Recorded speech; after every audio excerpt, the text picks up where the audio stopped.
Hi everyone, David Aragona here, taking a look at the race that kicks off the Grade 1 action on Travers Saturday at Saratoga. Race 7 is the Grade 1 Forego, going 7 furlongs for the older horses on the main track. And as you can see, there's not a whole lot here from a wagering standpoint. It's a 5-horse field, but really just 2 protagonists in this race and 3 horses that are just rounding out the field. The long shots are pretty tough to make a case for, but you do have quite a bit of star power among the number 2 and 3 drawn alongside each other in the starting gate, those being Gunite and last year's sprint champion Elite Power, the 2 of which battled in the Grade 1 Alfred G. Vanderbilt a little bit earlier in this meet. And they're going to rematch here in the Forego, going 1 furlong longer, the 7 furlong distance, as opposed to the 3/4 of a mile last time. And basically a match race between these 2. So not the most interesting race from a wagering standpoint, but definitely interested to see how this plays out as far as divisional implications do go. To check out the pace situation of this race, let's look at the Timeform US pace projector to get a sense of how these horses might sort themselves out through the early stages. And the number 2 Gunite just has superior tactical speed to the number 3 Elite Power, so he's likely to be more forwardly placed. And it's going to be interesting to see what the number 4 Pipeline does, one of the long shots in this race, and whether or not he goes forward to really press Gunite through the early stages. Pipeline actually was vying for the lead in the Forego last year before ultimately settling for 3rd behind Cody's Wish and Jackie's Warrior. So we'll see if he uses aggressive tactics once again in this spot. But Gunite, definitely not a horse that needs to be on the lead to have his best chance. He's probably more comfortable from a stalking position. The number 3 Elite Power and the number 5 Synthesis are the 2 horses who tie for the highest Timeform US late pace rating, though you'd imagine Elite Power is going to get the jump on that, though, because he's just a horse that can really make his move whenever jockey Irad Ortiz wants. Well, let's go through this field in post-position order, beginning with the number 1 High Oak, one of the very big prices on the morning line. And we'll take a look at his last race when he closed for 2nd in an optional claiming event. He was 19-1 this day, and was a bit of an upset to actually hit the board in this spot because he had been in pretty dismal form since coming back as a 4-year-old this year. Just a horse who never really seemed to recover from that incident in the 2022 Fountain of Youth where he clipped heels, but finally got back on track here with a better effort, kind of coming through between horses under Katie Davis to pick up 2nd.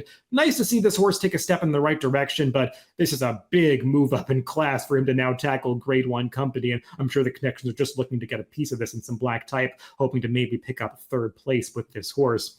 The number 2 is Gunite and the number 3 Elite Power. Let's take a look at the 2 of them when they hooked up in that aforementioned Alfred G. Vanderbilt earlier in the meet in late July. And you could see that big white face of the chestnut Elite Power barreling down the center of the track. Gunite with those black blinkers. He takes the lead right here for Steve Asmussen under Tyler Gaffalione. And it looks like Gunite might have this race won, but it's really difficult to hold off Elite Power once he hits his best stride. And he is just going to nail Gunite as they come onto the wire. And that's really the difference between these 2 horses. They've got similar speed figures. If you just look at the numbers coming into this race, they match up pretty evenly. It's just Elite Power keeps winning and Gunite keeps settling for minor awards. They faced off now twice in the last 4 starts for Gunite, and he's been beaten by Elite Power both of those times in the Riyadh Dirt Sprint over in Saudi Arabia back in February, and then again last time when he seemingly had all the best of it right on top of that blue color-coded slow pace, but Elite Power still able to run him down that day. So not sure what's going to be different in this Forego. He is stretching out to 7 furlongs. Gunite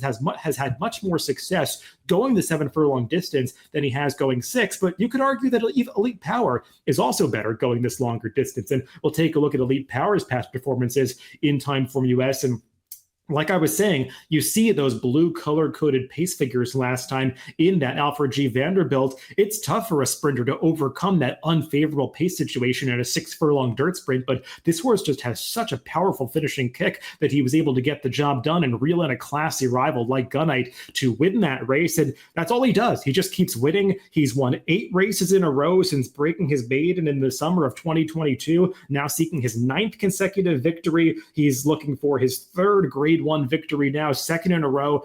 He's just a really tough horse to go against in this spot, especially given the way this race came up. It's not like this field is supposed to be really strung out in the early stages, so he's probably not going to be that far off Gunite. And if he's within a couple lengths of that foe at the top of the stretch, he figures to be really tough to hold off in this Forego.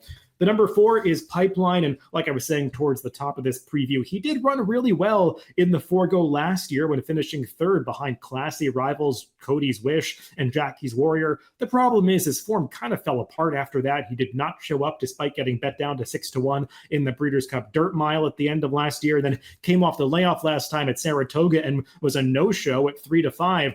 I will say, you see that blue color-coded race rating box in Timeform. You asked where the 110 race rating is for his last race. That's a color coding we put in to indicate a closer's bias that day at Saratoga. And if you go back and watch those races, more so than it being a closer's bias, I thought that the rail was really not the place to be on August 3rd. And Pipeline was really down towards the inside for the entirety of his trip. So you can give him that excuse, but still asking a lot of this horse to try to get back on track against two of the best sprinters in the country, stepping back up into a grade 1.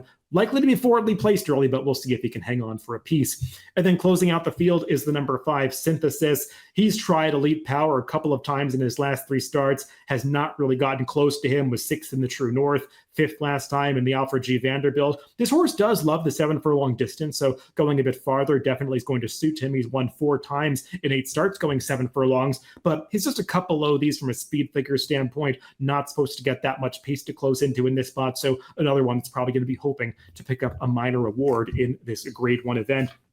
Let's throw out my picks for this Forego field, and I'm not trying to beat Elite Power this time. I took a shot with Gunite in the Vanderbilt last time, and Elite Power ran him down that day. I don't see what's going to be different in this Forego. I'm not worried about the stretch up to 7 furlongs for Elite Power. He just seems like way the horse to beat in this race. I'm not going to try to overcomplicate it in a race that's probably going to be more fun to watch than it is to bet on Saturday at Saratoga. Good luck if you're playing the races this weekend.